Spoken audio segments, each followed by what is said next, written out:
Assalamu alaikum, everybody. My name is Turab Bank, and welcome to another episode of Alwasi TV, Sydney, Australia. We've got a really good guest with us tonight. His name is Mohammed Hasnain Lakhani. I've got the whole name. And welcome, brother. Yeah, assalamu alaikum. It's good to see you again, man. Good to see you as well. It's been a while. Yeah, it's been a long time. Yep.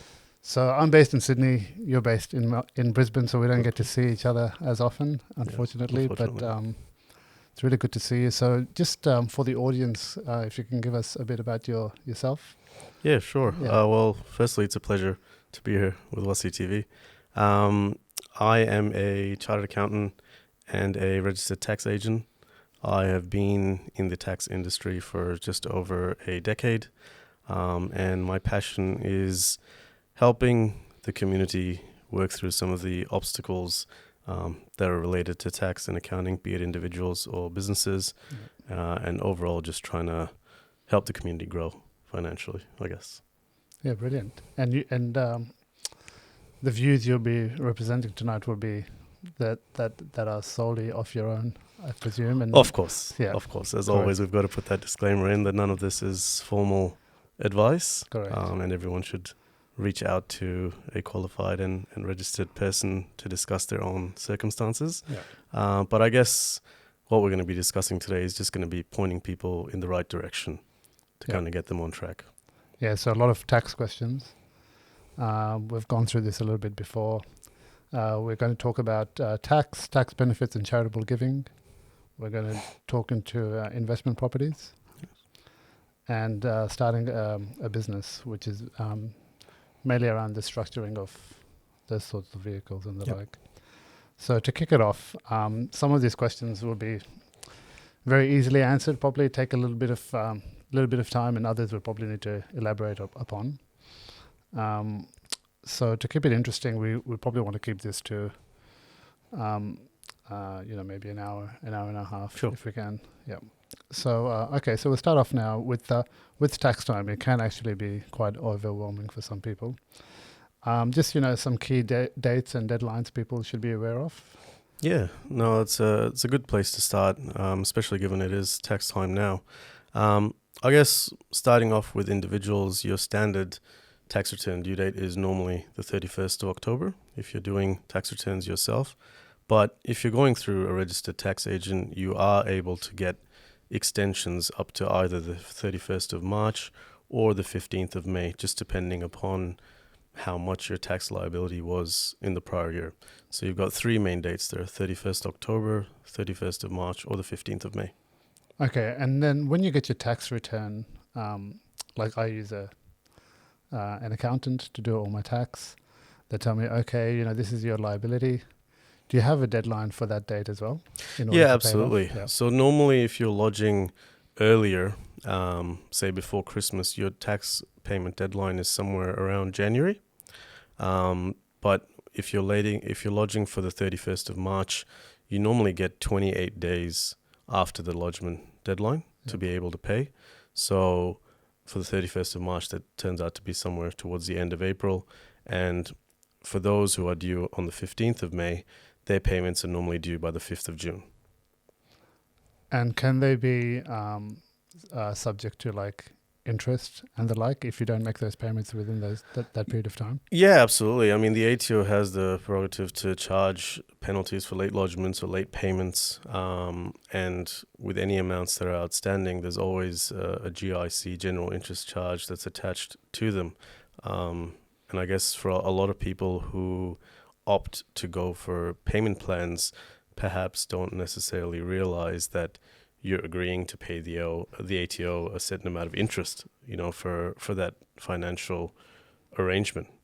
And probably a point to mention there as well is that from the 1st of July 2025, the ATO actually changed the rules that any interest they charge you is no longer tax deductible. So it's a double hit. It's a double hit. Businesses used to, and individuals themselves used to use this kind of as a caveat, to use it as a finance tool, but no longer is the case. Okay. So, what are the biggest mistakes you see people making when they lodge their tax returns? Like, for example, are there any tax deductions that people miss out on that they really shouldn't be? Yeah, look, I guess if I look at the mistakes first, there's a lot of misconceptions that are out there. You know, things like, oh, if my deductions are under $300, I don't need receipts. And so, you know, in every section of the deductions, they're going 250, 250, 250, and just try to get through as much as they can and get as big of a refund as possible. But the actual rule is if the total of all of your deductions that you're claiming in your tax return are below 300 is where you don't necessarily need receipts per se. But apart from that, you really need to have substantiation for everything that you're claiming. And there needs to be a nexus between the expense and your, I guess, assessable income that you're trying to claim it against. One of the other misconceptions is that because for motor vehicles, if you're claiming a cents per kilometer method, which is your simpler method, where you just need to put in a number of kilometers up to 5,000, you find a lot of people, they say, oh, yeah, I travel to work, I drive to work and back home. That's more than 5,000 kilometers in a year, so I'm going to claim the absolute maximum, which is 5,000 kilometers. But in reality, you can't really claim traveling to work or going back home because that's not deductible. It's more traveling in between places of work or for work that's actually deductible. And you still need to have a record of how you're coming up with those kilometers. So you've got people that get caught out there. Probably one more that I'll mention, which is very specific to our community, is our community can be very generous when it comes to donating to Masajid, Hussainiyat, and other charitable organizations. But if they're not registered as a deductible gift recipient, a DGR, you can't actually claim those deductions in your tax return. And we'll get to that in a bit more detail later on. But I think those are some of the things. Probably a few of the things that I see people miss out is if you're traveling to see your accountant or your tax agent, any travel that you do to them and back is actually tax deductible that you can claim. I don't see a lot of people claiming that one. And then there's other things like the ATO's set fixed rates now for working from home and things like that. So if you've kept a diary of how many hours you're working from home, and remember, it doesn't need to be your standard 9 to 5. You know, if you're up late at night checking emails, doing work, add it all up. Have that record, put it all in. And then for that, you don't need to have receipts for things like electricity usage at home or your mobile phone bills or your internet and things like that. So the ATO makes it simpler there. So there's a lot of opportunities, but you just got to be smart in the way that you tackle them. So on the ones with missing out, you know, that's the one that I'm always racking my brain over. You know, I generally tend to just go off what I did last year, the previous year, you know, just to make it easy. But then I think, you know, is there anything else that I can claim? Is there like a help tool or a checklist like online that I can go to and see maybe, you know, and if you do have something like that, like do you have anything like that at the top of your head that we can refer to? Yeah, look, the ATO does have their checklists and they release updated checklists every single year, you know, especially as the rules change and update. And it's always a good place to start. What you've got to remember is circumstances change, rates change, and you're at a loss if you don't spend that time figuring out exactly what you could add on. Sometimes there may be other areas where you could be more beneficial. I mentioned the ATO fixed rate as a simple way of claiming working from home, but perhaps if you've got higher than normal usage where your deductions for your mobile phone, your internet, and things like that actually add up more independently, you may be better off spending the time collating all those bills and records and claiming that rather than going with the ATO shortcut. Yeah, actually. That actually answers another question where it was about preparation. Yeah. You know, do you have any handy tips or practical steps that people should take? Like, should they be doing something like on maybe a month? I've got a bit of a habit of living through my calendar, right? So, are there like tips that you could give people, say a monthly tip or a quarterly tip that they could utilize, put in their calendar or put into some sort of routine to help them? Yeah, absolutely. I mean, if you're somebody like yourself, for example, who lives off a spreadsheet as well, you've got all your incoming expenses on there. It's probably a lot easier for you to go at the end of the year and kind of pick out all the things that were relevant. But for a lot of people, that may not be the case. And what we find is when people come to do their tax returns, they'll be like, "Oh, I don't remember. How much was this or how much was that?" But if like you said, at the end of the month, if you've got a reminder there just to collate receipts or records or your diary, keep it up to date of what you have been doing during the year, it makes it a lot simpler and a lot easier at tax time. Mm-hmm. And you'll find that, especially if you go into an accountant, the better your records are, the less time they're going to take to do all your stuff, and the less it's going to charge you overall as well.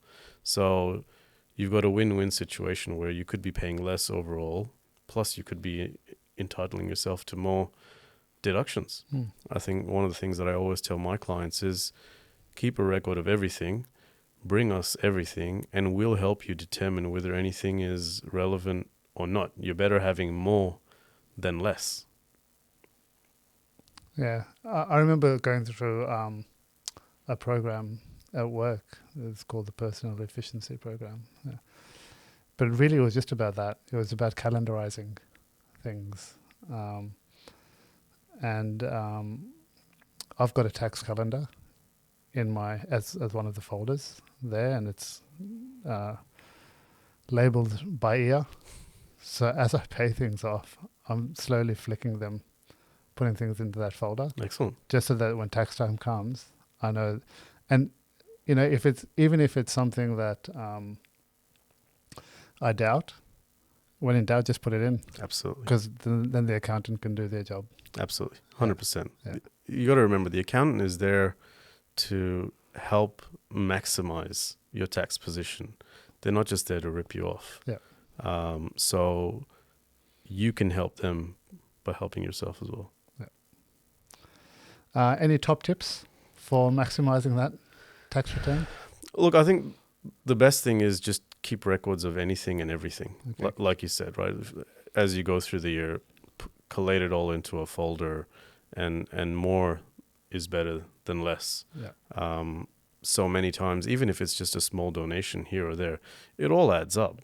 Nothing is ever too small when it comes to deductions. I mean, we're all for paying the tax that we need to, but you never want to be paying more than you need to, if you know what I mean. Right? 100%. So tax, what is it? Minimization is totally legal. Yeah, absolutely. Correct. Absolutely. Okay, so then with superannuation, this is sort of an industry that I was part of, but more from an investment perspective. From a tax perspective, you can basically reduce your tax bill through super. Can you explain that a little bit? Yeah, absolutely. So there's two types of super contributions, which you're probably well aware of: concessional contributions and non-concessional contributions. For concessional contributions, you get an annual cap of how much you can contribute to super, and this is pre-tax. From 1 July 2026, the annual cap has gone up to $32,500 a year. And even things like your employer contributions all go in as concessional contributions into your super. So this is 30K in addition to whatever your employer puts in? No, that includes it. Oh, it includes it? It includes it. Okay. Yeah. So whatever your employer contributes forms part of that cap. Okay, got it. So 32.5 from this 1st July 2026. Yeah. And what happens is that those funds get taxed in super at 15%. And if you are making personal contributions aside from your employer contributions, you can claim a tax deduction for those amounts. So say I've got some spare cash at the end of the year. I want to contribute it into super, 10 grand. I'll contribute that to super. It'll be taxed at 15% inside of super. And I can claim a tax deduction for that in my tax return. So if I'm on a marginal tax rate of 30%, 37%, 45%, I've just made a larger saving. That's right. In cash in my pocket rather than and have it taxed in super, which is not accessible to me at the moment. So overall, it's a better position. If you look at it from a long-term strategy point of view, especially for those higher income earners or those who are getting closer to retirement, a lot of the cash that they may have maybe just sitting as savings, which they want to use to invest outside of super, just as a normal basis, like some of the things and ways that you discussed when you did your episode. But if you have that money in superannuation, you've got the benefit of the lower 15% tax rate. And if you're only saving that up for retirement, well, you'll get access to that money in retirement anyway. Yeah. So your investments can grow a lot larger, I guess, Yep. inside of super. So that's the caveat, the fact that because people value $1 more in their pocket now than they do later. Absolutely. But for those that value the dollar later and are planning for it, then that's a better way to basically get a bit bigger savings. Yeah, absolutely. I mean, if you look at it from a logical perspective, if you're paying 30, 37, 45% tax from your pocket, and then you invest that money, and then the earnings on those investments get taxed again. So you're reducing what you've overall made, right? But if you've put it into super, one, you've saved cash up front in your pocket, but then any subsequent earnings on that is also taxed at a lower rate and also not out of your pocket. It's all from your retirement savings. That's right. So overall, you could be in a much better position if all of that cash is surplus anyway. And would it be fair to say that the people that benefit the most from that strategy are the wealthy? Or is it? I think it's subjective. You could be earning, 150,000, but you could only have expenses where you've got excess surplus cash, right? Maybe you've paid off your house. Maybe you've got more than enough to cover your expenses, in which case it could be beneficial to you. Or it could be that you're just getting closer to retirement, in which case you may need those funds in 2 to 3 years from now. You may not be earning much, but it still helps you get there because you'll get access to that money soon. So I think, yes, one, the higher income earners, but also those, as you get closer to retirement, you really want to be putting more and more into your superannuation. So it's subjective. It is subjective. According to your own financial circumstances. Absolutely. And who's the best person to talk to about that? Would it be your accountant? Would it be your financial planner? A combination of both? A combination of both, definitely. Because your financial planner will give you strategies for your long-term financial planning, which a tax accountant can't do. But a tax accountant will be able to work together with the financial planner to find the most tax advantageous ways of achieving some of those goals. So it's always good to have a combination of both. I've dealt with a lot of financial planners. I used to provide advice to them from an investment perspective. And I'm not having a dig at them, but there is the sort of perception that finding a good financial planner is like finding a good doctor, for example. Doctors is a very reputable profession, but not every doctor probably has the same capabilities. So I'd love to know what your opinion is on financial planners in general, because I've met a lot, and walking away from dealing with them, I wouldn't trust all of them, right? I'd really be really selective and do due diligence on them. What's your opinion? It's kind of the same, to be honest, unfortunately. And again, it's not about taking a dig at them. I just find that for a lot of them, their interests may not be aligned with yours. I've seen multiple clients who have been paying thousands in recurring management fees to financial planners for things where I'm like, well, what have you achieved? You've paid 10 grand in fees. Your investment's only grown by like $1,000 or $2,000. What have you really achieved? Like, they've set up an investment account for you. You could do that yourself, right? And for a lot of them, but a lot of them have access to platforms, right? That the average person doesn't, right? it's true, they do, but it may not always be worth it. And I think it's something that you need to always constantly be monitoring to see if those decisions that they are recommending, the advice that they're recommending, is right for you. It's not a get in once and forget about it kind of thing, set and forget. I haven't come across many financial planners who have genuinely had the best interests of the client at hand. And that's why, like you said, it's very difficult. But what I always say is, if you are getting advice from a financial planner, show it to your accountant as well. Let them have a kind of a peruse over what they're recommending and what they're offering and the fees that they're charging, and always negotiate. Things are not necessarily always fixed. They're going to try and get the maximum out of you, but you need to be able to know that you have the power to negotiate on some of those things. Or you can always get a second opinion and go back and say, well, hey, I actually spoke to another financial planner, or I spoke to my accountant, and they're saying so and so. Can you justify things? You know, a lot of financial planners may find that threatening, but at the end of the day, it's your money. 100%. You've got to take charge of it. Absolutely. Yeah. By the way, this is just a tangent. I don't know many financial planners in our community. Do you?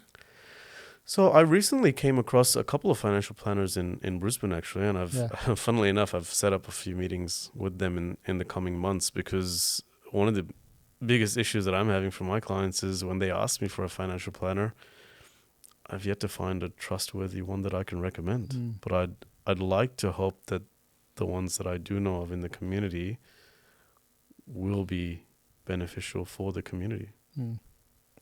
I've not actually come across. I can't even think of one, to be honest. I guess that's a task for us to go out and look for some. Yeah. Okay, so we'll go into charitable giving. Many Muslims obviously donate zakat and khums and the like. So just wanted you to talk a bit about this. Like, for example, which donations are actually tax deductible in Australia, and what's the difference between giving to a registered charity versus donating to someone in need and the like? Yeah, no, fantastic questions. Yeah. And like I mentioned earlier, there are a lot of misconceptions about this one. So I guess starting off with what counts as a deductible donation for tax purposes. Any registered charity which also holds a DGR status, deductible gift recipient status, if you are donating to them for the particular funds that they have, which are DGR status, you can claim a deduction for those donations. What you will find is that they're very limited in their categories of how they can qualify as a deductible gift recipient. Overseas aid is one of them. Advancing medical health is one of them. Or another big one is the building fund for a school. Some of the main categories. What you find, though, is that the majority of masajid, Hussainiyat, community centers in the community especially, are not eligible to get that status. So even though you may have given a lot of money for the Muharram fund or the Ramadan fund or even just the general expenses, you can't actually claim a deduction for those donations. Same thing when you're giving to someone in need. You you can go out to the mall, you'll see people holding up buckets for donations and things like that. The ATO actually only has a $10 limit on what you can claim for, bucket donations. Any other donations above $2 that you want to claim as a deduction has to be through a deductible gift recipient charity. So it's not just a registered charity, but it's a registered charity that has this particular status with the ATO. A good example of which is Imam Ali College, who sponsors Alwasi TV. Yeah. They have a deductible gift recipient status for the building fund that they have. So any funds donated there, you can claim a tax deduction for. So when community members approach me and they say, we want to pay Khums, but we also want to be able to claim a tax deduction for it, I always refer them to charities like Imam Ali College or some of the other charities that are in the community, funding overseas aid that who accept Khums, who have the permission, the ijazah for Khums from the various maraja, but also where you can get that deduction. Yeah. I guess one thing to keep in mind, though, and the scholars keep reminding me of this, is that your intention should never be that you're giving this donation for the deduction. You're paying your Khums because you got to pay your Khums. If you get a deduction, it's a added bonus. Yeah.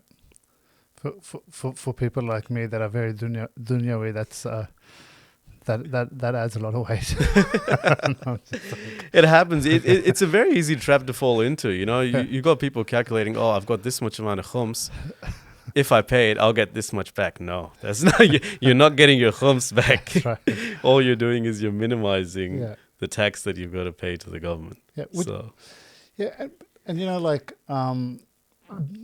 the earlier sort of more rebellious me, the younger probably more rebellious me, would think that you're paying tax anyway. Then on top of Australian tax, then obviously zakat, you're paying zakat as normal, right? But and the Khums one is a bit of a one that I've always tried to dodge from the perspective of I'm always trying to think of my net asset position, not my net debt position. Okay, when is Khums actually applicable to me and the like? So I'm always asking those questions, right? So when you think about it from that perspective, like tax upon tax upon tax, getting a bit of this dual benefit of giving your religious dues and getting a tax deduction from it is a win. It's definitely a win. It's definitely a win. And like you said, if you're not taking advantage of that, then it can all add up. I mean, if you're first paying 30 to 40% tax on your earnings, 100%, and then you're paying 20% of what's left over, well, how much do you really have left? Yeah. Not to say that we can avoid paying any of those things, but this can be advantageous in that you're minimizing at least one of them by fulfilling your obligation with the other. It's funny how you mentioned your net asset position, because this is one of the arguments that accountants and scholars constantly have, where accountants look at things as, I've got this amount of debt, I've got these assets, these earnings, this is my net asset position, I'm going to pay Khums on that. Whereas actually, it's on what your cash earnings are. It's more a profit loss rather than a balance sheet net asset position.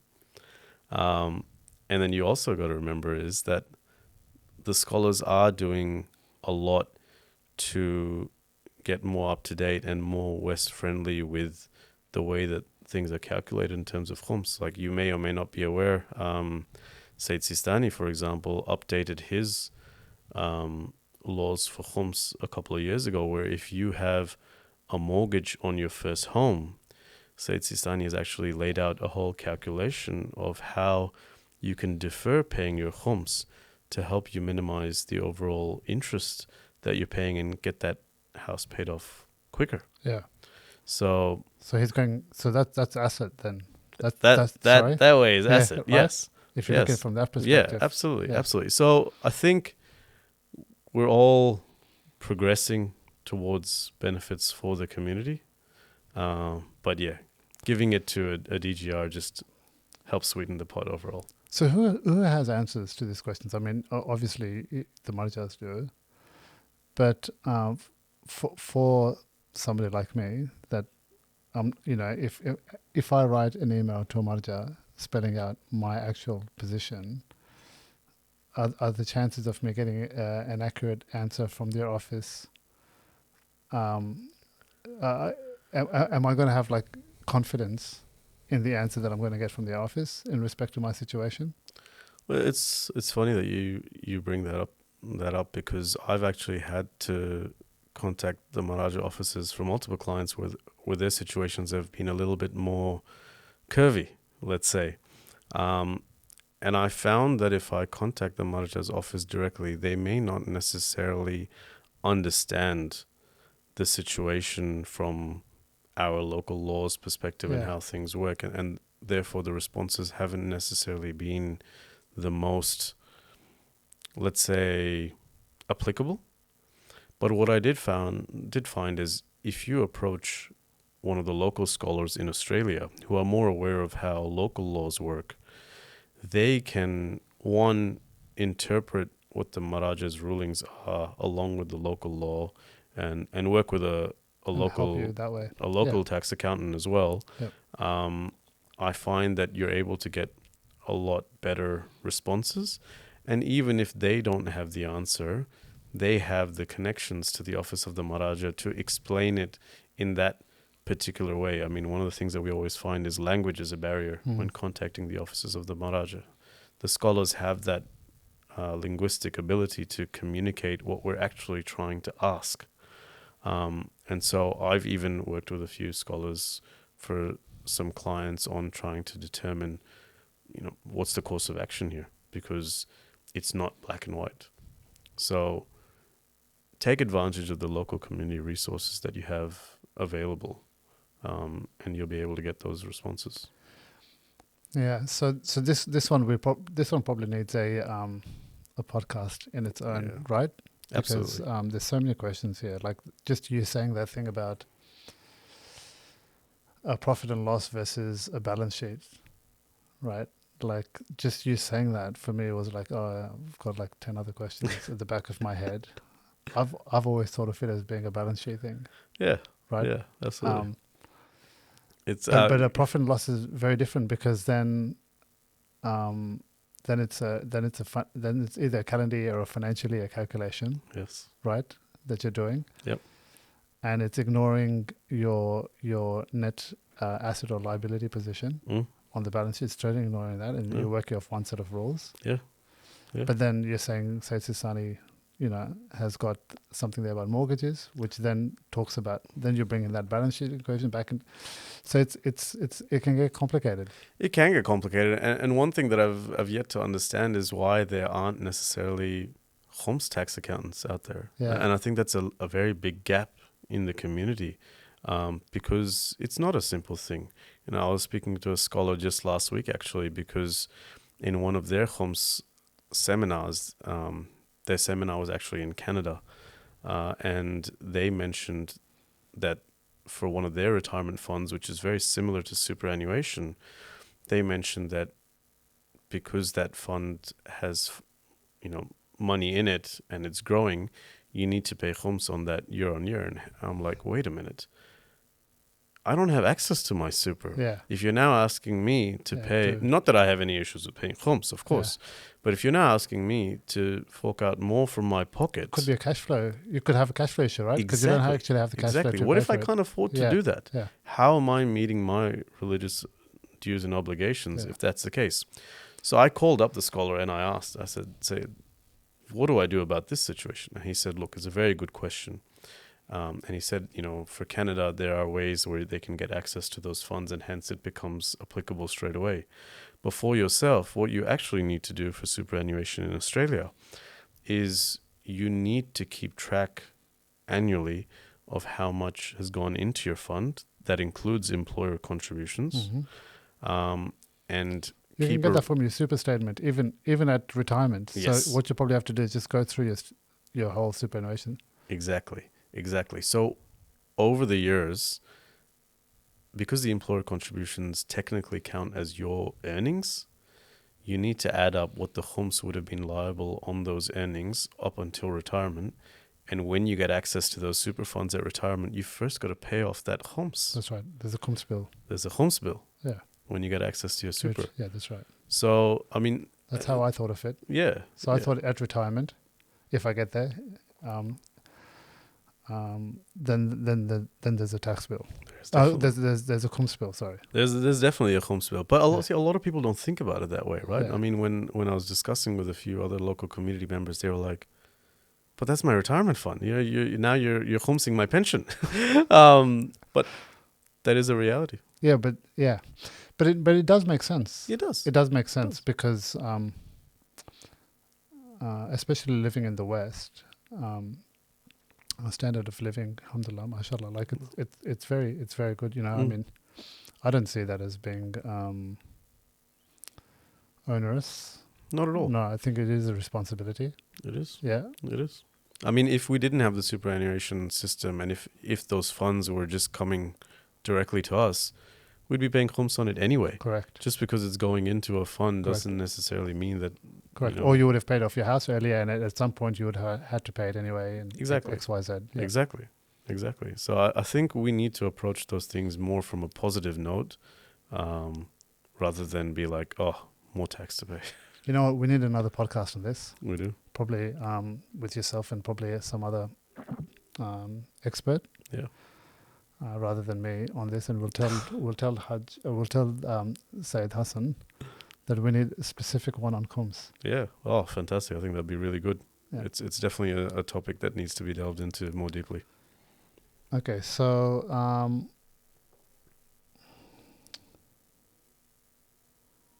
I think we've covered a lot of the charitable giving topic, don't you think? Yeah, I think so. Look, at the end of the day, I think probably just the last thing to add is you want to support your community wherever you can. Whether you get that tax benefit or not, it's not going to stop us from supporting our local organizations. Yes, for certain things, if you can get that benefit, do so, but it doesn't mean that you divert all of your donations to these particular gift recipient charities. Yeah. It's still our responsibility to ensure that we support our local organizations. 100%, especially in times of crisis and conflict like today, right? Yeah, absolutely. Right, because a lot of these donations probably don't have that DGR status. Yes. But it doesn't mean that it's absolves us from our responsibility of giving. Exactly. I mean, everyone thinks of the cost of living crisis from a personal perspective, but hey, they still have to pay bills as well. 100%. Okay, so we'll move on to properties. Okay. Investment properties. Here we go. Property in Australia is such a big topic, right? It is. Now, what's changed from an accounting tax perspective with the latest budget? Can you explain that in simple terms? A lot has changed. Let's put it that way. The government has really made life more complicated, not only for investors but also for accountants as well. One of the massive changes is to the capital gains discounts. From 1 July 2027 onwards, it won't just be a flat 50% discount for individuals if they've held investments, including property, for over a year. Any subsequent gains will be indexed. So we've gone back to the old system before the whole capital gain discount came in. So for any property investors who have had properties for a while and will continue to hold them, they now need to get valuations done at 1 July 27 because there's going to be different calculations for how your property gains are calculated up to that point and beyond that point. So even from investment decisions perspective, it's not as easy to figure out where your investments are going and whether they're still worth holding them. So that's one of the big changes. Is the discount definitely going to be less than 50? It is, right? It is. It is. I mean, indexation's never above 50%, right? Yep. So yes, if you hold it for long less than enough, 50, and it's going to be on a sliding scale. It's going to be pretty much on a sliding scale. I mean, yes, the longer you hold that property, the discount percentage will go up. Up. Yep. But Yep. Sorry, that's what I meant by sliding scale. So the longer you hold it, the bigger the discount. yes, absolutely, Yeah. absolutely. But what if it's not in your interest to hold it for longer? Then you're at a disadvantage than what you would. But generally, it would be in your interest. It would be generally. Generally, right? Generally, yes. Generally, yes. But what's that? What are they trying to do with that? To even up the playing field with the haves and the have-nots? Is that the main prerogative? It is. It definitely is. They're trying to decrease the wealth gap that supposedly exists in Australia. It does exist. And well, yeah, you would be better to advise on that. Yeah. And it's getting wider. Fair enough. Yeah, it's bad, and it's getting worse. So they're trying to tackle that. Yeah. They're trying to tackle that. There's other changes that are coming in, like no negative gearing on properties purchased after budget night, and for a lot of people who rely on negative gearing in their investment decisions in reducing their taxable income year on year, that could be a big one. Overall, the effect may not be as bad because you're still accumulating those losses to offset against if and when you sell that property. But what if you never want to sell that property? You're never really going to see those benefits that you are seeing at the moment or that existing investment property owners are seeing. So is the incentive to buy investment properties reduced now? Maybe. Yep. Is that going to help with the housing market supply? I don't know. Yeah. Has the market started slowing down because of these changes? Yes. Yep. It has. It has. And then, you throw in the whole superannuation funds now can't borrow to get residential properties, and you've just made it a lot less incentivized for investors to buy property in Australia. Yeah, look, I've it's a bit of a sad thing for me because I'm sort of out of the know now, like because I've moved industries, and I'm not as close to it as I used to be. And you might have the answer to this question. Is that why bank valuations have gone lower? Yes. It is? It is. Why their share prices took a hit? Yes. Is this part of the reason? It definitely is. Is this the sole reason, or is it also part of the reason that they were also expensive compared to relative valuations of banks around the world? No, I think this is the main reason. Okay. I don't think it's necessarily about them being expensive. I think it has a lot to do with the fact that now the banks are going to have a lot less new customers coming through the door, and their earnings are going to take a hit, no doubt. And there could be prime times to invest in them because they give good dividends. The dividend yields have probably gone back up as a result of the valuations coming a bit down. But you would be the better person to advise on that one. Yeah, I wish I was a bit closer to it, to be honest, because I haven't followed it as closely as I used to. Yeah, fair enough. Look, I think overall, I think investing in the property market, they haven't killed it. Yeah. I think they've changed the playing field. Well, they can't afford to kill it. Can't afford to kill it. That's true. Australia's, it's a big part of. Yeah, definitely. Yeah, definitely. But I think what they're trying to do is they're trying to increase the supply for first home buyers and make it easier for them to enter the market. And at the same time, like you said, try to even the playing field and narrow that gap that exists in the wealth market. Gap, the wealth sort gap. of inequality gap. Inequality gap, yeah, exactly. Which is a good thing. It's a good thing. I mean, somebody looking to invest in property right now may not necessarily look at it that way. But, I have a client who owns 22 investment properties, and approaching the budget night with all the rumors that were going around, they were very worried because there were rumors that they're going to restrict it to only 2 investment properties can be negatively geared, or there's going to be massive other changes. And they're like, am I just going to have to sell 20 properties right now on the market and just take the hit for whatever it is, even though it's not tax advantageous to do so.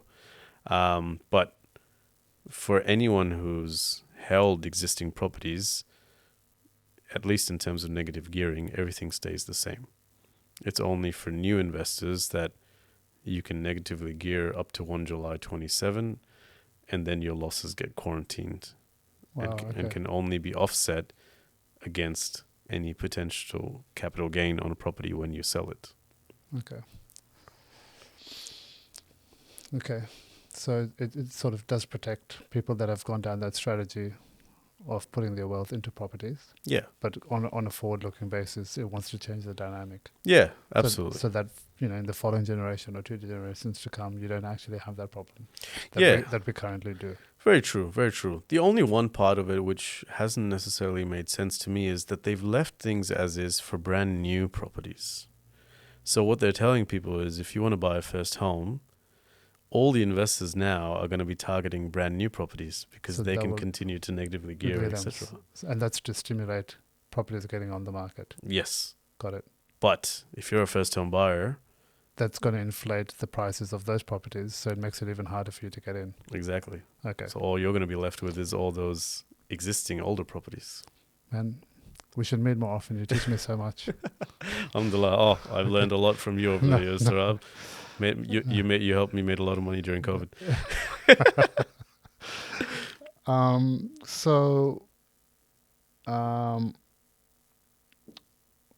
I guess I had a question here about first-time buyers. What should they be looking out for? Pitfalls, but I guess that becomes irrelevant, doesn't it? Because if you're investing in a property, I guess you're going to be as a first-home buyer, I guess you're not thinking about negatively gearing and the like. You're just looking at getting into a home. Yeah, exactly. And I think it's more going to be about the correct time to enter the market now. With things slowing down, how much is it going to slow down? Is it worth maybe waiting a few more months, or is it worth getting in now? Some of the problems that are coming across, especially with the government's 5% deposit scheme, is that people have purchased properties at values where it's already dropped, right? So you could have purchased a property at 1.2 million using the 5% deposit scheme, for example. Now that property is worth $1 million. It's only been 2 months. So, is it better just maybe waiting a bit and seeing how things go? Yeah, it's a good point. So timing is one. But timing with investments is a tricky thing anyway, Well, that's the question, right? Yeah. Timing the market or time in the market? That's right? Yeah. It's a good point because I see a lot of people, like this is sort of combined to the super topic with property. They basically get SMSF. You probably see this a lot. And they buy property, Australian property. Mm-hmm. When I see that, it worries me a little bit. Okay. To be honest, for me, it worries me because Australian property over the last 40 years has probably generated between 8 and 10% per annum. Yep. If you're talking resi, including as in all in. Yep. Which is great returns. Yep. You're not going to see that anywhere else. Absolutely. Right. And then they think that's going to continue, right? With super. And super being a long-term investment. If you're 30, 40, it's a long-term investment. If Allah gives you the life, right, Sure. to go through to retirement. Yep. But what worries me is I'm a big believer in diversification. I'm massive on it. Yes. Maybe I'm biased. I can say I'm biased into thinking you need to be able to diversify your retirement savings. No, you're absolutely right. You're locking all of your savings into one thing. I mean, for a lot of people, when they go down the SMSF and property route, the only way that they can afford to sustain that property is to just put everything that goes into their super, including personal contributions, employer contributions, everything into that property, because most likely it's negatively geared, and their contributions are going to be used to cover that deficit. So they can't afford to diversify beyond that property. And they're locked in long term. One of the main reasons that people approach me when they say they want to do SMSF in properties is they're looking at this, possible opportunity at retirement of, switching over to a pension phase, selling that property and effectively paying zero capital gains tax on the equity growth of that property. That's the biggest running factor that I've seen of people getting into this. So they look at past record and they say, hey, my property is going to double in value, and investing in anything else in my super is not going to get me there. Or even if it gets me there, I'm paying tax along the way. Whereas over here, I'm negatively gearing, so I'm reducing the tax that I'm paying on my super contributions. But also, I'm not paying anything potentially, if all conditions meet, on the equity growth down the track. Yeah. Whether it works out or not, I guess we'll have to see. Yeah. And then there's also the values and principles angle, in terms of your retirement savings. Yes. Why would I want to invest in US armament companies, for example, through my Very true. super? Very true. So why wouldn't I just basically invest in a property that I know is 100%, for example, halal, compared to delving in investments that probably support agendas that are not aligned with our interests, you know what I mean?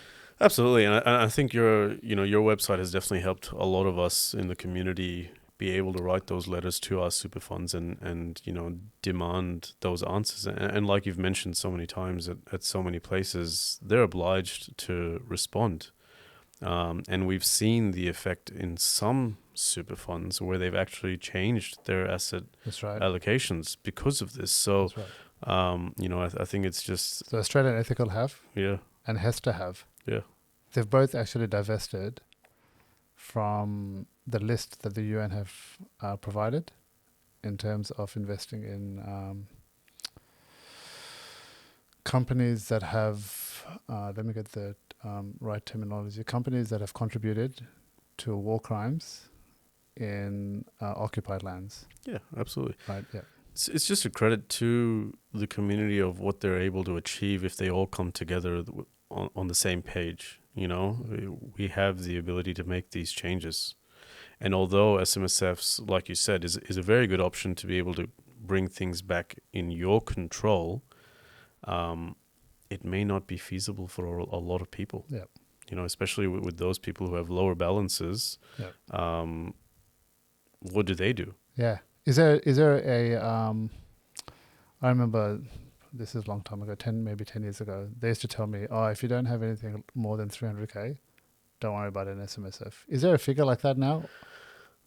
At the moment, the figure that's floating in the market is more around the 200K mark. Okay. But is that because of auditing fees and XYZ? Yeah, they kind of look at what the compliance fees are and compare it with the industry funds and see whether it's worth it or not based on the investments that you're doing. Yeah. But in reality, I think a lot of what came out of some of the information that you were sharing about what kind of assets they're invested in, a lot of people, even with lower balances, opted to go into self-managed super funds just to be able to get control of their retirement funds because they were so afraid of being complicit with any of those things, right? So I think each person has their own priorities. Some people may be willing to pay some higher fees just to play it safe, 100%. so to speak. So even though the market may not recommend SMSFs unless you've got at least 200,000, and that's 200,000 with you plus your partner or whoever else in your family that you're combining with, right? It's not necessarily individual balances. It doesn't rule it out. I think you just got to look at your individual circumstances and what you want to achieve, both in the short term and the long term. Again, another tangent, sorry. But, we're actually doing a bit of work around your religious obligation around funds. Fantastic. And we were a bit surprised with some of the initial feedback that we got in terms of the degree to which an investor needs to drill down into the asset to see whether it's halal haram. Wow. So we gave a few examples.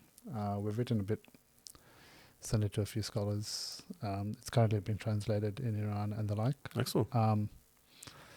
And some of the questions were around if you invest in a fund, say an index, yep, right? It's got 500 companies mm-hmm. in there. what's the religious obligation in ensuring each one of those 500 companies are, for a better word, Sharia compliant? Right, better word than Sharia compliant. I shouldn't use that word. Okay, okay, but you know what I mean, right? It's gonna be censored now. Sorry, yeah, No, of course, yeah, you I know get what I what mean, you yeah. mean. What are the responses been like? So the responses have been surprisingly very, very. Again, I don't use the wrong terminology, but it was quite open.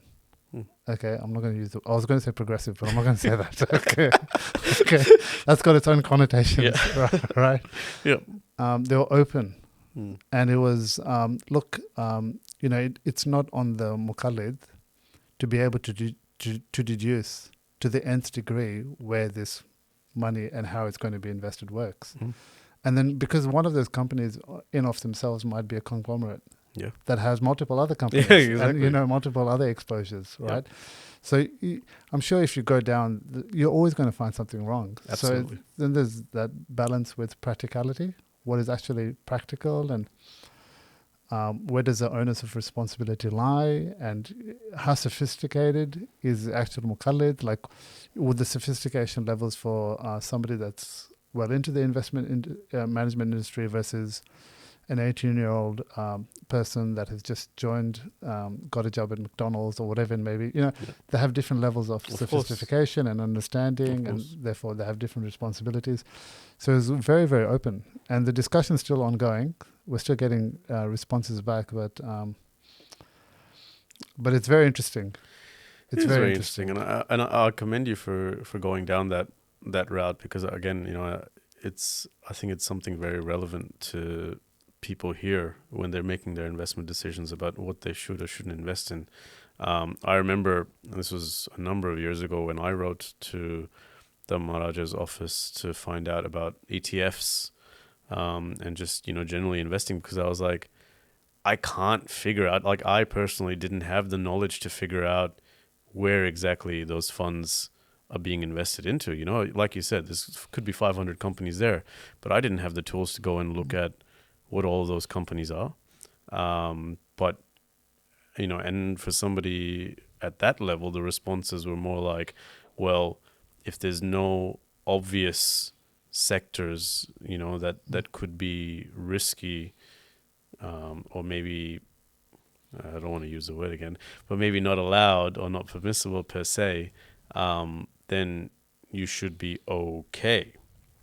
But again, like you said, if you're making larger investment decisions, or if you have the ability to pay a financial advisor, or if you have the knowledge yourself to look into them, it'd be very interesting to see how that changes, and how deep you need to dive into it.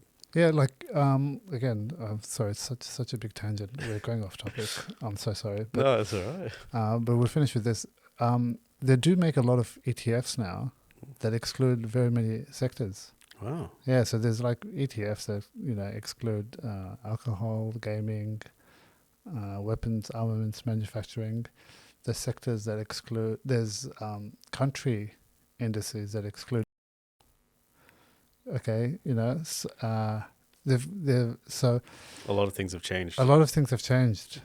So as a investor, you actually have a lot more tools, or at your disposal, to make sure your investments are more aligned with your principles and values.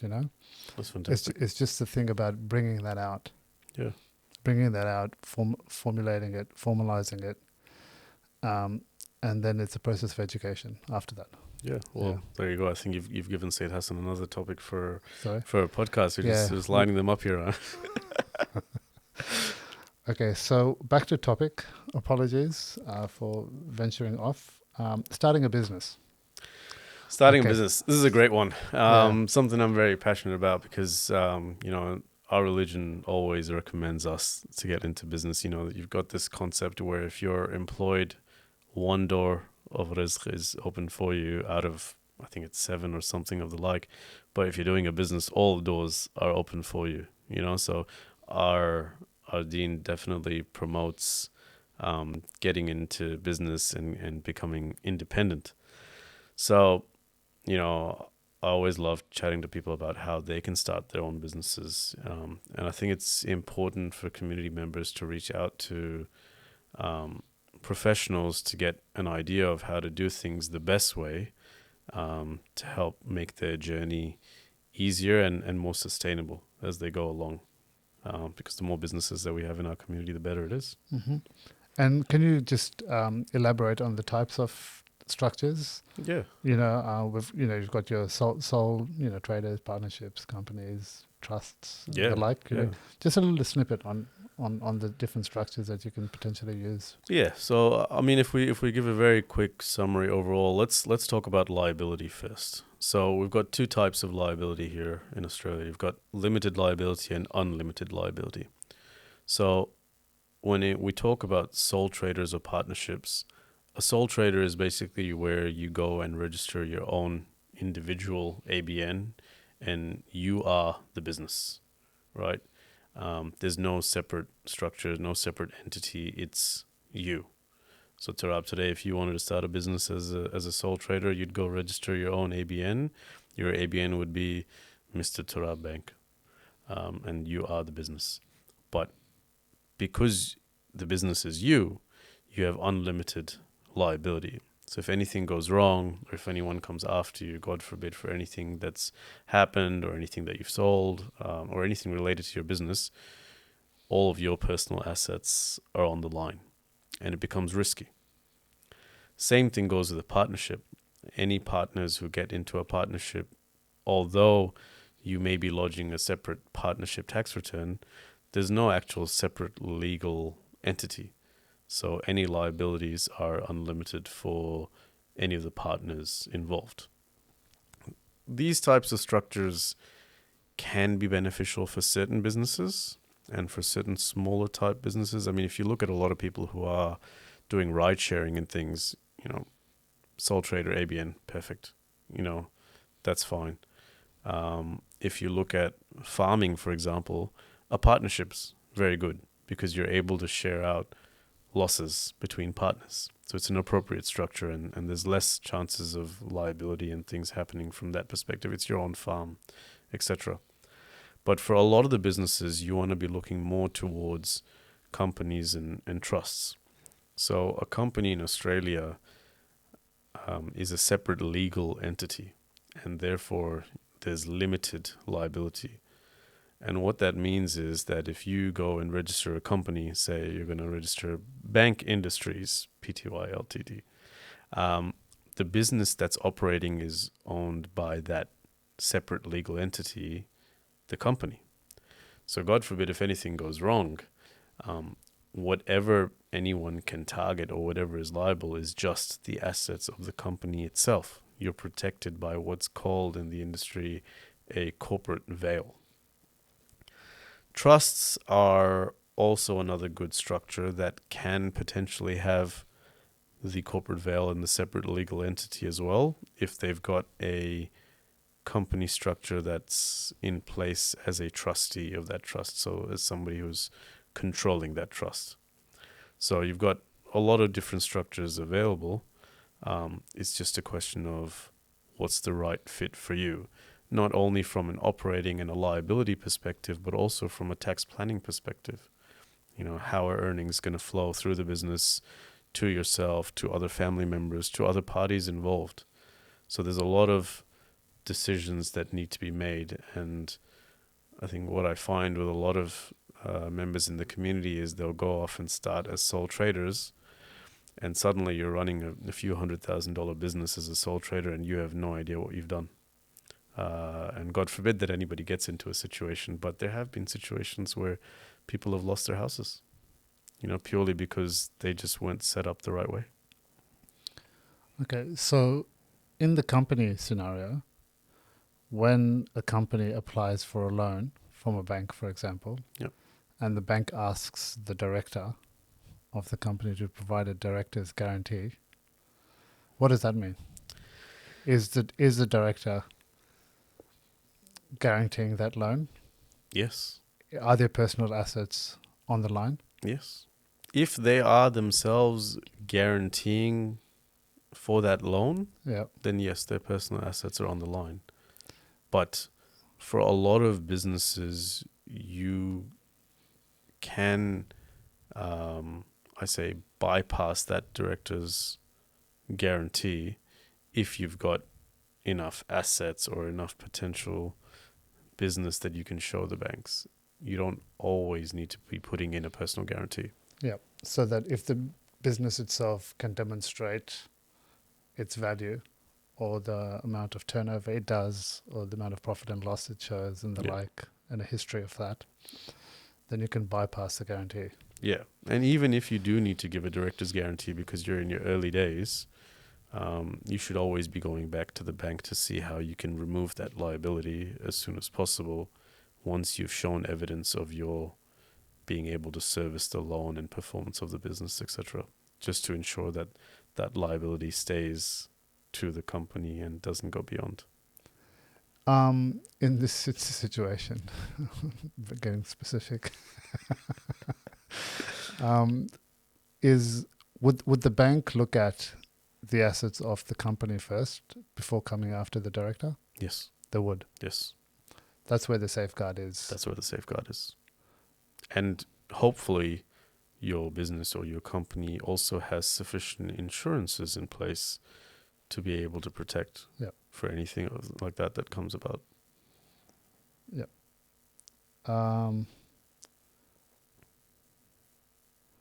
Okay, I think you know what you've hit a lot of these questions off the park in that brilliant explanation there. So Thanks, Rob. There's another one here. What are the most common mistakes new businesses make in their first few years, from your experience with dealing with lots of businesses? For a lot of them, I think it's not understanding how to run a business and also not understanding how their own structure works. You know, you get a lot of clients who've, for example, they've understood that they want to keep the liability separate from their personal lives. They've registered a company, they're operating as a business. Maybe they haven't taken money out yet, but they're in a profitable position, and suddenly the company needs to pay tax. And they're like, wait a minute, I didn't take any money. Why am I paying tax? So I think it's not necessarily understanding that, hey, even your business needs to pay tax. Whether you can get the benefit of that tax when you pull funds out later or not is a whole separate question. But businesses themselves, separate legal entities, are still liable for tax. And so, it's funny. I'm just remembering a case now of a community member who approached me a few months ago, and he'd registered 5 separate companies for 5 separate businesses, and this was like 6 years ago. Never done any tax returns, compliance, BASs. They're registered with GST. They've made hundreds of thousands of dollars, and now the tax office is coming after them. And suddenly they're in a position where they've got no money, but they've got liabilities which have really racked up. And, it's the kind of situation where I'm like, if only you would have approached a trusted professional or had at least stayed in touch with a trusted professional, that you could have dealt with things on an ongoing basis rather than it coming to something like this. Before this podcast, I told some of the boys in the group that you're on as well that we're going to be doing this, and do they have any questions that that they want to ask? One of the brothers said his understanding with the latest budget was that government is basically removing the benefits of trusts, or to that extent, so all these structures become pointless. Can you first of all clarify if that is correct or not? Yeah. And what he might be on about? Yeah, so I guess one of the major changes that came about as part of the budget was the changes to discretionary trusts in particular. So obviously there's a few different types of trusts. Like a family discretionary trust? trust? Like a family discretionary trust. Okay, so what we found I've was... got one, so this is interesting to me, yeah. Oh, well, here we go. Yeah.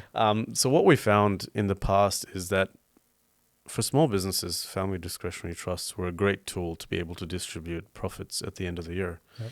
If you've got multiple adult family members who aren't earning any other income, you can split the income amongst them. So if you've got 5 individuals, if you've got 100,000 profit and you've got 5 individuals with no income, You could go 2020, 2020, and because every person in Australia, every individual has a tax-free threshold, effectively you're paying zero tax on $100,000 worth of profits. Yep. So it was a fantastic tool. Yep. And a lot of small businesses relied upon that to be able to sustain themselves and survive and continue going because, of that reduced potential tax liability.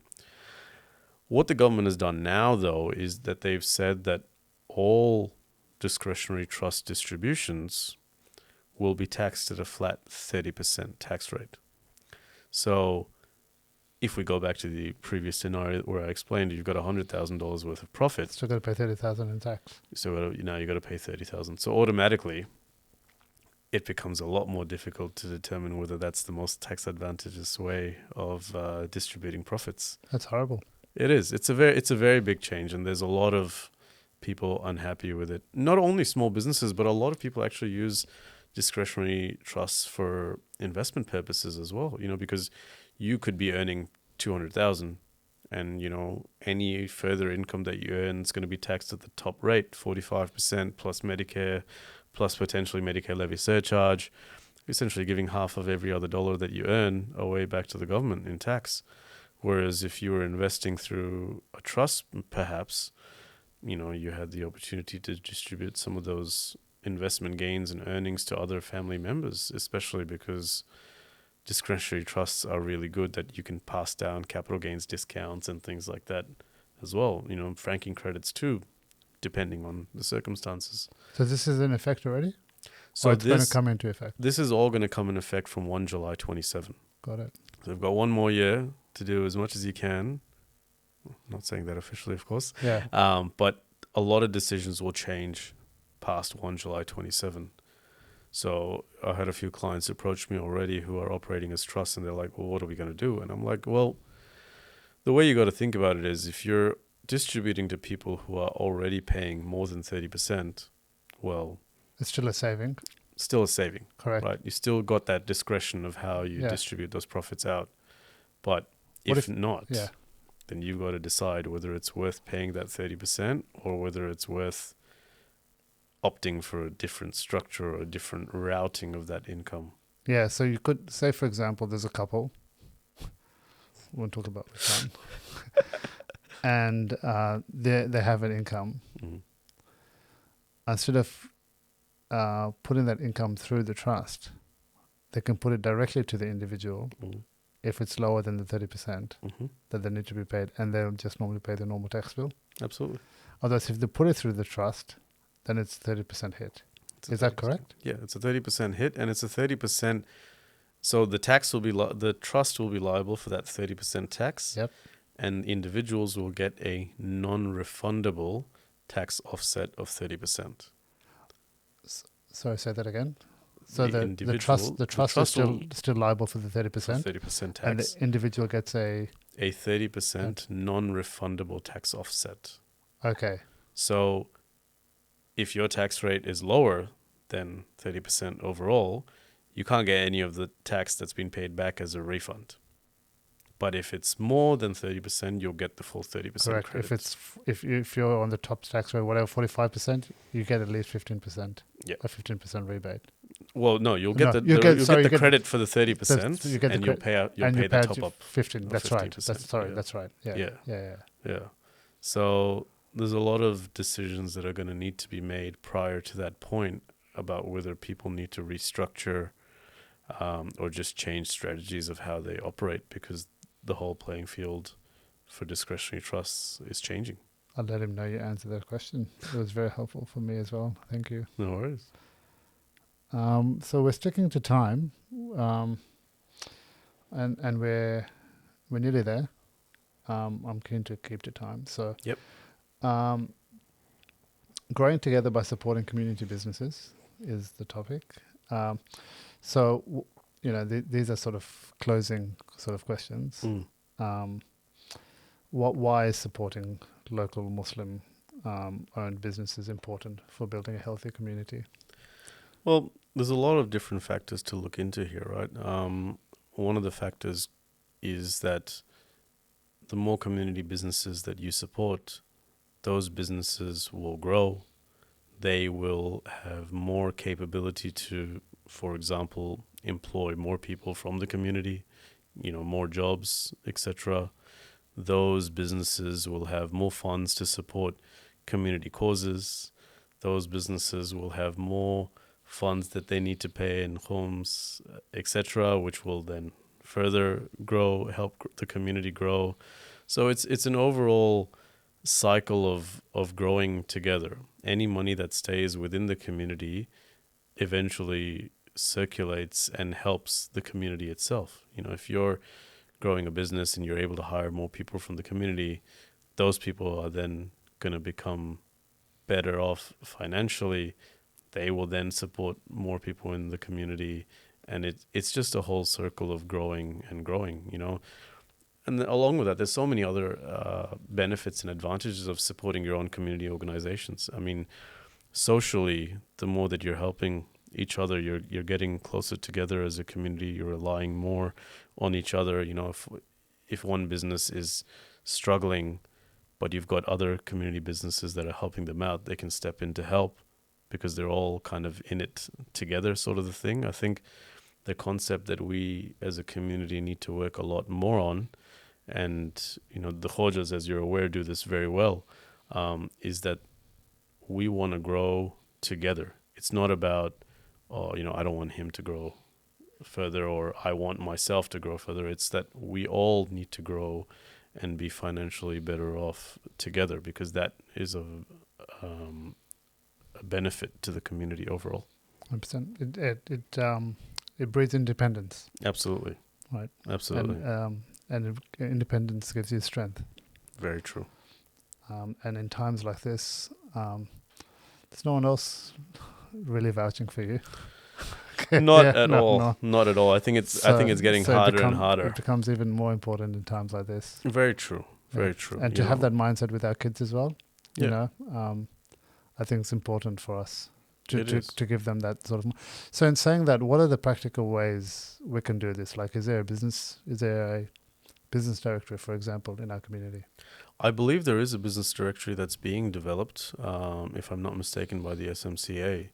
But even apart from that, what I find is that you've got such relevant individuals in the community who, they're your go-to kind of people. That, for example, if you need a tradesperson, you can ask around, hey, do you guys know anybody from the community who can do this? That's what we do in our circles. Yeah. Like that word of mouth and community engagement. And hey, guys, I'm looking for a lawyer that does conveyancing. Absolutely. Please, can you give me, Absolutely. That's what we generally do in our circles, which is cool. Yeah. But for everybody else? Well, to be honest, what I found is, at least with our local Islamic centers in Brisbane, I'm sure it's the case over here in Sydney and all over Australia, is that your Islamic centers are kind of your focal points of the community, where they should have the information and the resources available with all the context in the community of being able to direct you in the right direction. Right, you're always going to have a caretaker or manager of particular Hussainiyat and Masajid community centers who will know of somebody or the other, because our community is huge here. We've got so many people out there, and you're learning about new professionals every single day, and it would be great if all of us could support each other and just continue that overall benefit to the community. It'll promote more people to get into those industries as well. Yeah. So you said SMCA? You think? I believe SMCA is developing a business directory. Is that Australia wide or just? It should be. It should be. They're already doing a lot of good work and bringing a lot of the organizations together under that one umbrella. So it's the logical next step. And whether it's officially or unofficially, but regardless, I think that it's definitely something that needs to be worked upon. There should be a directory, or if we go back in terms from when we were younger, there should be a yellow pages for the community 100%. that we can look up for help. We used to have one in Kenya. Oh, wow. Can you imagine that? Fantastic. We need to catch up. Sorry. Right? Yeah. That's amazing that they had, they were so well equipped there. Yeah. To do it back then. It was vision and foresight to create that independence, That's fantastic. And our community here, like you said, is very well resourced. Mm. We've got people everywhere that Yes. do a great job Yes. in nearly every field. Yes. As an example, we were investigating universities recently to try and think about ways in which we can recycle textiles for the business. Brilliant. You know, so I'll drop his name actually, Brother Fuad Najam. He's such a legend. He's an academic himself. Is a PhD, and Amazing. you know, and he also works in the corporate industry, and he wears many hats. Clever Yeah. guy. He said, "Look, let's just contact the best universities in the country and just put a word out to them and see what we come back with." We found a very good brother that basically leads the research capability of in engineering. And he's also got a big accolade from I forget the institution, but basically it's a peak body in Australia that looks at circularity and sustainability in terms of innovation. Wow. And he was the head of it, and Wow. he was a Shia brother from the community. It's amazing. Mashallah. And like we we're gobsmacked that we are talking to somebody from our own who we had no idea about. Wow. That used to attend Masjid Rahman and the like, and Mashallah. he's there all the time. But to the average person, he's just not known. Yeah. You know. Yeah. But bringing that sort of expertise back to everybody, I think it's something that we need to do, and it's good to see that SMCA is probably yeah, definitely. And I think taking action just on to that. kind of add to that point, there's also responsibility of existing businesses to also have a network amongst themselves of being able to refer, their own customers or their own clients to other community businesses too. Because, like, for example, for me as an accountant, I'll always get asked, do you have a mortgage broker? Can I have a lawyer? etc. Things like that. And I'll always be like, yeah, there's one in the community that I know. I'll send you to them. And, my preference personally is always that we should be looking at partnering with other community businesses first before going outside of it. Yes, if we don't have someone in the community to fill that gap, by all means, but 100%. the priority should always be ourselves. And it's wondrous how you can find out so much information just by attending your local Masjid al-Husseiniya and being social and talking to people. Those places are not just for worship. They're also places to be social, get to know each other, interact with each other, discuss your problems, what you're looking for, and you'll be amazed at how you can come to solutions together like that. Yeah, well said. So well said. I was reading. I'm reading a book at the moment with one of the brothers showed me like a set of lectures that was online. That was sort of summarizing the book, and it was from the late Sayyid Ali. And his first chapter was on the responsibility of a Muslim being a social being. Fantastic. Yeah. And being part of the community. Mm-hmm. And I've probably got this word wrong, but aestheticism, like or being a zahid or zohad, it doesn't mean that you're doing that in isolation. Yep. Very true. The part of the challenge is and it can be a challenge. It can be a challenge. It can be a challenge. Definitely. Is to be part and parcel of a community. Definitely. And being an active participant, right? Yep. So well said, man. Like our mosques and our centers are places where they should be vibrant and filled with people. Yes, very true. And active people, talking to each other. Exactly. The more that we talk to each other, the more that we share, our issues and our problems, the more we can help each other out. Yeah. Any closing comments? Well, I guess at the end of the day is, there are people out there, there are professionals out there in the community who genuinely want to help you. Take advantage of those resources, help invest in causes like this. For example, Alwasi TV is doing a fantastic job of promoting community individuals and, helping the community overall in a lot of different aspects. And let's all come together and grow together, Yeah. And you personally, so you're based in Brisbane? I am based in Brisbane, yes. You work for... So currently I Yes. run my own practice called Okay. 14 Star Consulting. Okay. So you're running your own practice? I'm running my own practice. Okay, great. And 14 Star Consulting 14 it is? Star Consulting, Got to give that yes. a plug. Jazakallah. Yeah, no, I am running my own practice and partnering with other community professionals as well, just to kind of help the local businesses grow. Great. Thank you so much for your time. Thank you, Turab. Thank you also to Said Hassan Absolutely. for organizing this, and what a great job Alwasi TV has been doing. Absolutely fantastic. There's probably more than 180 podcasts, he said, that they've done to date, and that's a fabulous achievement. It's fabulous in achievement. itself. Absolutely. So, it's only going to grow from here. Yeah. Inshallah. So well done to them, and thank you so much again for your time. Thank you, Turab. Assalamu alaikum. Assalamu alaikum. Okay.